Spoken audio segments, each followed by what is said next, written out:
All right. So, I don't have an update yet on the house. Everything's just back and forth with the electrical.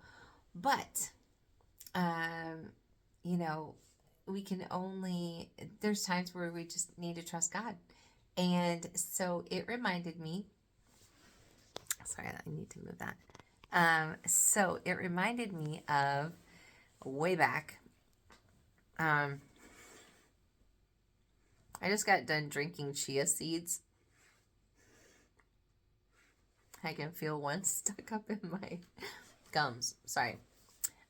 Anyway, uh, a long time ago, um, my kids were young, and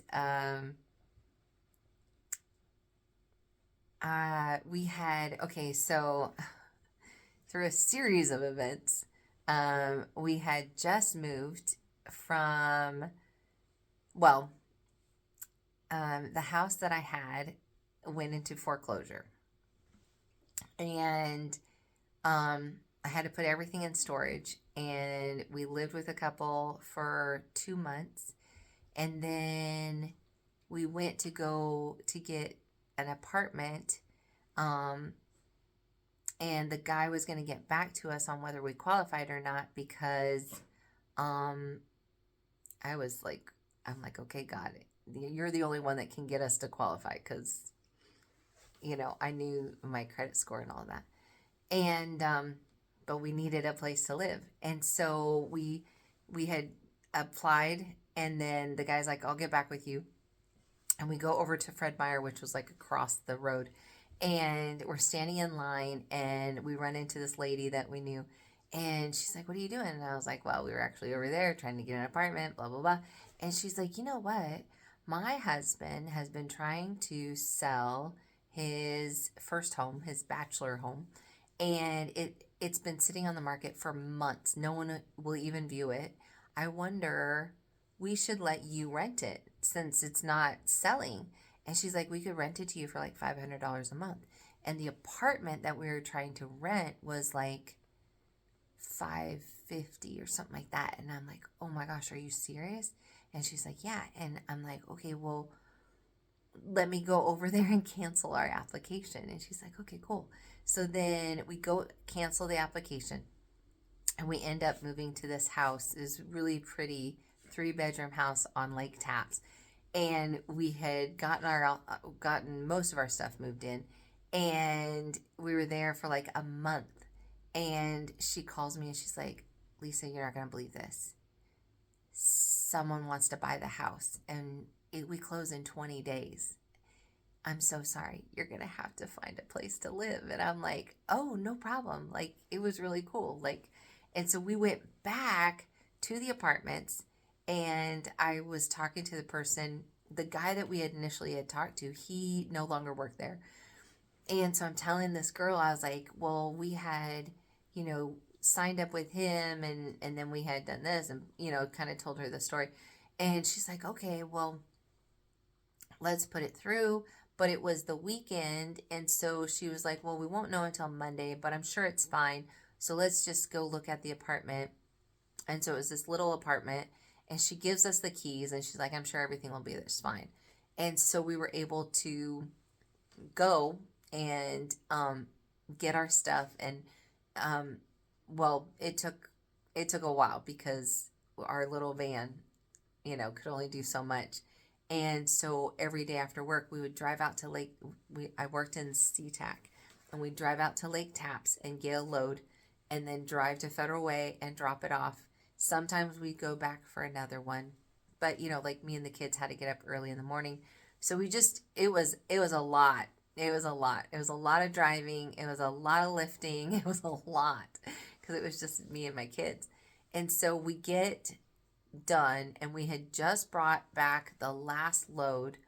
I was working at a church at the time. We had brought the last load back to our house, and we had to leave to go back to the church because it was the first night of the conference.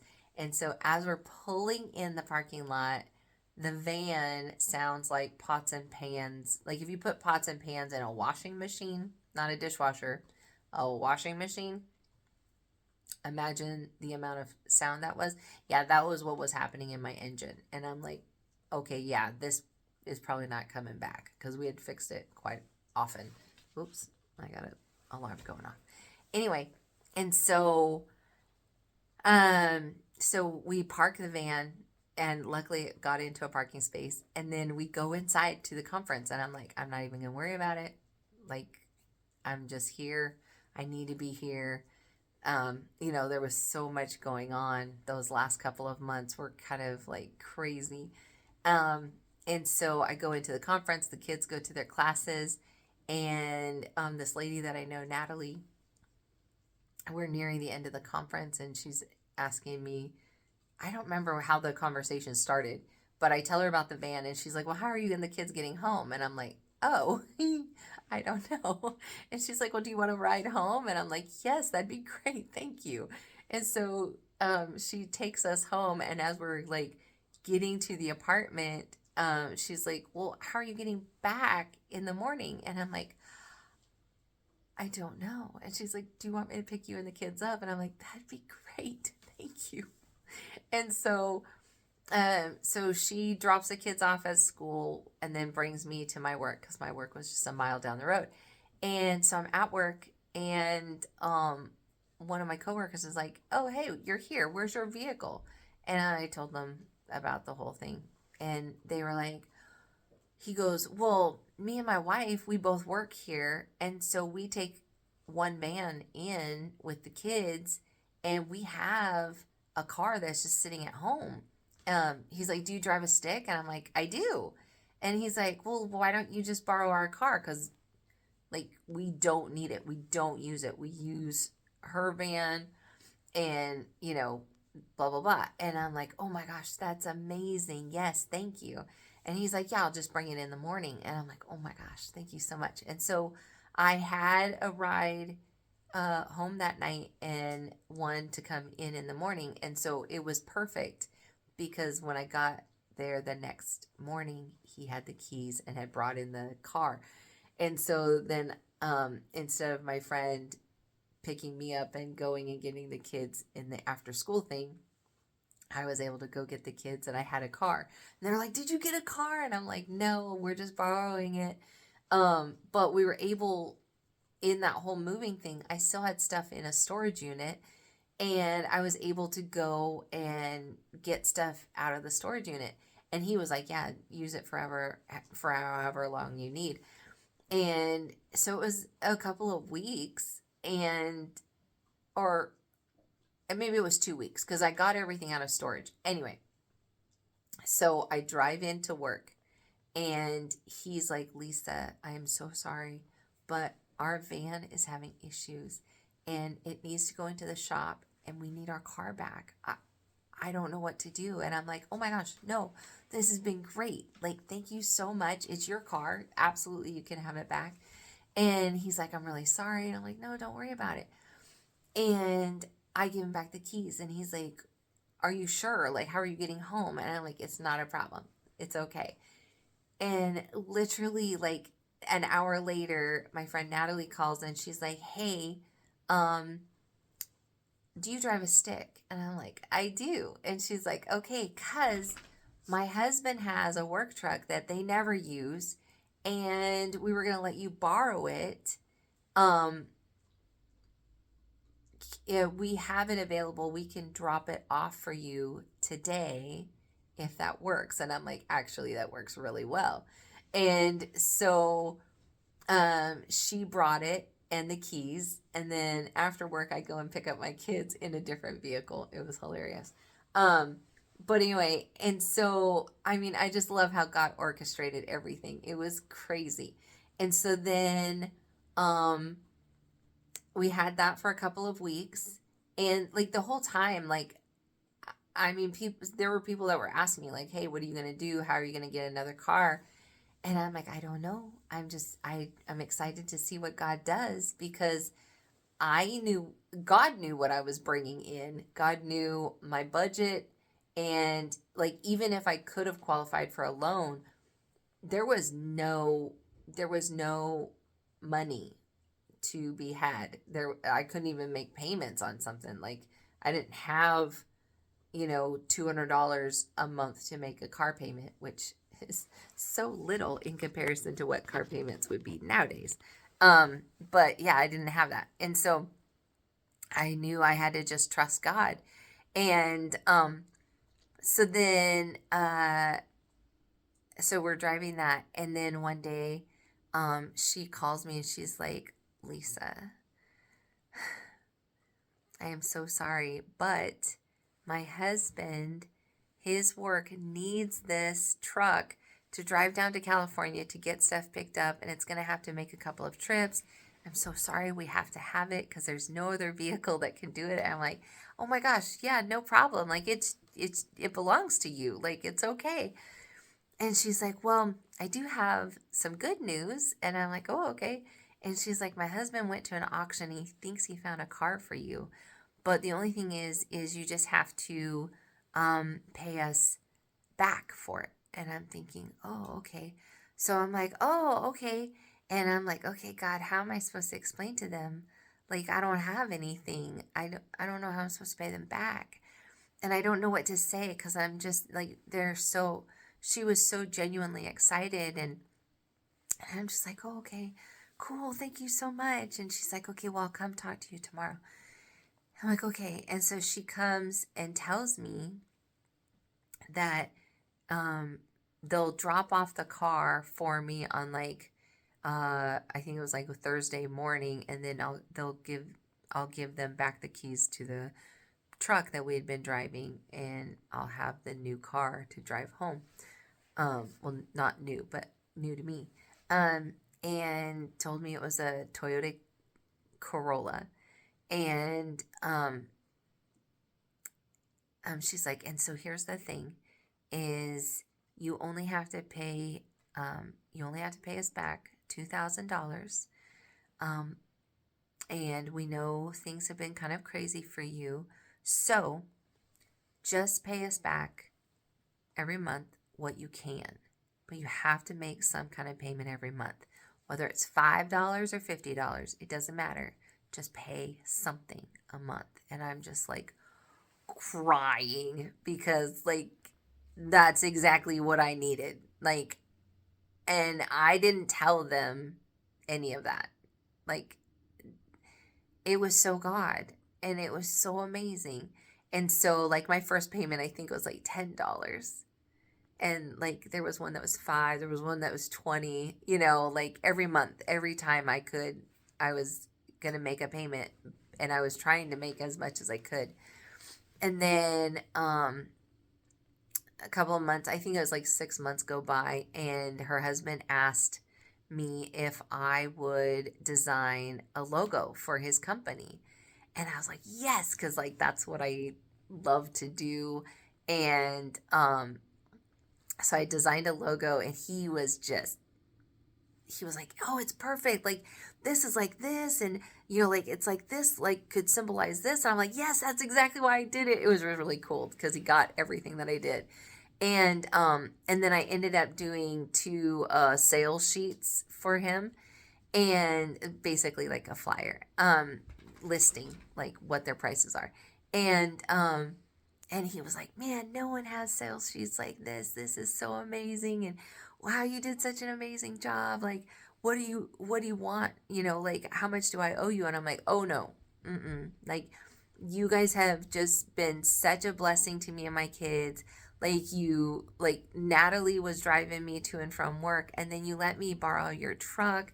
And now this, like, no, like, let me do this for you because I'm just so excited, and it was an honor to do this work for you. And he's like, no, how about we just call it even on the car? How about we just call it even and you don't owe me anything? I'm telling you, I had only paid $80 so far on that loan. And he calls it even. It was so amazing. And only God could orchestrate that kind of thing. And what an incredible blessing. And that car